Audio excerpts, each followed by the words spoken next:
What's 2023 looking like to you? Right. Yeah. I wish I wish I knew the answer to that.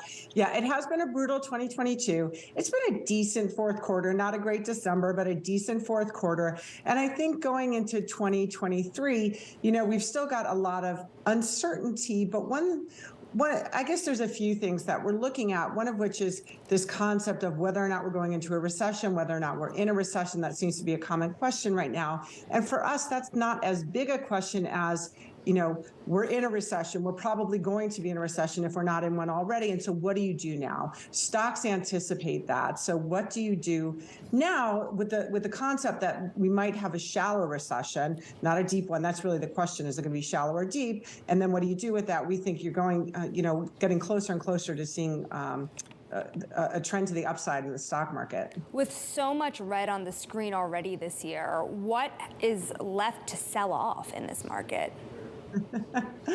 I'm not sure what there's left to sell off. I mean, if anything, we're sharpening our pencils and looking for opportunities in this market. As you mentioned, everything's sold off. And it's a pretty stunning year when we talk to our clients, because the bond market, which is supposed to stand up and act like a safety net when stocks are in the red, really hasn't done its job this year.